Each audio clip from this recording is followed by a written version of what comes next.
नेहमी 4 घास कमी खावेत हे असं आपण ऐकत आलो आणि त्यावरून मग आपल्याला कळून येतं की आपल्या आहाराची गुणवत्ता जितकी महत्वाची आहे तितकंच महत्वाचं आपल्या आहाराचं प्रमाण सुद्धा आहे.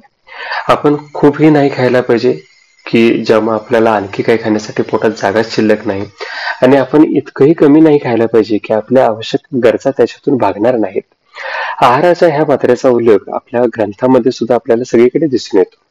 आयुर्वेदामध्ये हिताहाराची संकल्पना मांडली आणि त्यामध्ये असं सांगितलंय की जर आपण जेवत असताना आपल्या पोटाचे 3 भाग कल्पना केले तर त्या 3 भागापैकी एक भाग आपण घन आहार घ्यायला पाहिजे, एक भाग आपण द्रव आहार घ्यायला पाहिजे आणि एक भाग दोष आणि वायूच्या संचलनासाठी रिकामा सोडला पाहिजे, जेणेकरून आपलं पचन अगदी सुलभतेने होईल. हीच गोष्ट आपल्याला योगामध्ये मिताहाराच्या माध्यमातून सांगितली.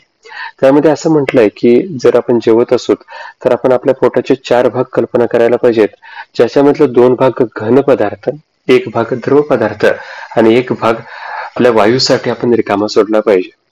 हीच कल्पना आपल्याला भगवद्गीतेमध्ये सुद्धा युक्ताहाराच्या स्वरूपात सांगितलेली दिसते. तिथं मात्र असं सांगितलं की ज्या वेळेला आपण आहार घेत असतो त्यावेळेला तो आपण किती प्रमाणात घ्यावा, कसा घ्यावा आणि कोणता घ्यावा हे युक्तीने ठरवायला पाहिजे. मगच तो आहार आपल्याला जास्त चांगला पोषक ठरतो आणि आपल्या दीर्घायुष्याला कारणीभूत ठरतो. आता हा जो आहार आहे हा आहार आपल्याला खूप चांगल्या पद्धतीने एका उदाहरणाद्वारे समजून घेता येईल.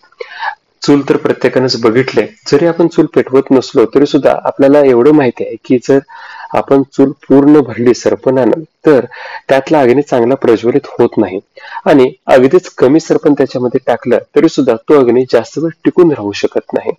तसंच आपल्या पोटामध्ये सुद्धा पाचक अग्नी असतो आणि तो आपल्या अग्नीसारखंच काम करत असतो. त्याच्यामधलं सरपण म्हणजे आपला आहार असतो. जर आपण आहार खूप जास्त टाकला तरीही पचन चांगलं होणार नाही आणि आपण आहार खूपच कमी घेतला तरीही आपला जठर अग्नी चांगल्या पद्धतीने काम करू शकणार नाही. म्हणजेच आपल्याला आहार खूप जास्त किंवा खूप कमी घेऊन चालणार नाही, तर त्याचं प्रमाण योग्य असायला पाहिजे. आता हे प्रमाण ठरतं कशावरती, तर हे प्रमाण 6 गोष्टींच्या वरती ठरत असतं. त्यापैकी सगळ्यात पहिली आणि महत्वाची गोष्ट आहे ती म्हणजेच आपण जो आहार घेतो त्याचे गुणधर्म काय आहेत.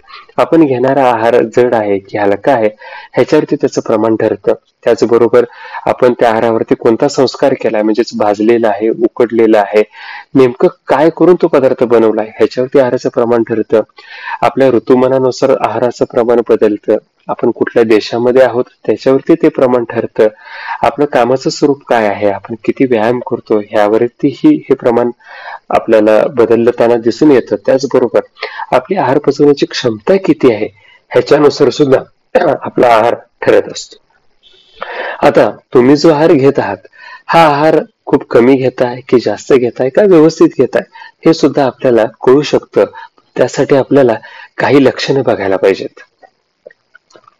जर आपण गरजेपेक्षा खूप जास्त आहार घेत असू तर आपल्याला पोट जड वाढणं, अतिसार होणं, वारंवार ढेकर येणं, उलटी, त्याचबरोबर तोंडाला चव न लागणं, आळस येणं, सर्वांग दुखणं, वारंवार ताप कणकण येणं ह्या तक्रारी सुरू होतात. हेच जर आपण आहार खूप कमी घेत असू तर आपली ताकद कमी होते, बलभ्रंश होतो, स्मृतिभ्रंश होतो, इंद्रिय भ्रंश म्हणजेच इंद्रियांच्या क्रिया सुद्धा थोड्या कमी व्हायला लागतात, स्वरहानी होते, वर्णहानी होते, मन चंचल व्हायला लागतं, शरीराची सहनशक्ती कमी होते आणि विविध वाताच्या विकारांना आपण बळी पडतो. पण जर तुम्ही योग्य प्रमाणात आहार घेत असाल तर मात्र तुमची तहानभूक चांगली भागते, पोटाला कुठलाही ताण जाणवत नाही, हृदयावरती ताण येत नाही, श्वसन अगदी सुलभतेनं होतं, आपलं बसणं, उठणं, चालणं, बोलणं सगळ्या क्रिया आपण अगदी सहज करू शकतो, बलवर्ण चांगला सुधारतो, पचन योग्य वेळेस होतं, भूक चांगली लागते आणि मलमूत्राचं विसर्जन सुद्धा कुठलाही चहा, कॉफी वगैरे घेतल्याशिवाय सुद्धा चांगलं व्हायला लागतं. आता ह्या ज्या 3 गोष्टी बघितल्या त्याच्यावरून मग आपण ठरवू शकतो की जर आपण कमी आहार घेत असू तर थोडासा वाढवायला पाहिजे, जर आपण जास्त आहार घेत असू तर तो थोडासा कमी करायला पाहिजे आणि जर आपण योग्य प्रमाणात आहार घेत असू तर तशाच पद्धतीचा आहार आपल्याला आपल्या दीर्घायुष्यासाठी चालू ठेवायला पाहिजे. आता ह्या आहारावरती आणखी एक महत्वाची गोष्ट आपल्याला आज दिसून येते ती म्हणजे की आजकाल कमी खाणं ही फॅशन बनत चालली आहे. आता 1990 साली एक स्टडी सुद्धा झाला होता. त्याच्या स्टडीमध्ये असं दिसून आलं की काही प्राणी जे खूप कमी खातात त्यांचं आयुष्य वाढलेलं दिसून आलं. पण तोच स्टडी ज्या वेळेला मनुष्य प्राण्यावरती करण्यात आला त्यावेळेला मात्र हा निष्कर्ष दिसून आला नाही. आणि मग आपल्याला कळून येईल की कमी खाणं म्हणजेच चांगलं आहे, कमी खाणं म्हणजेच आरोग्याची हमी असं अजिबात नसून आपण योग्य प्रमाणात आहार हा नक्कीच करायला पाहिजे.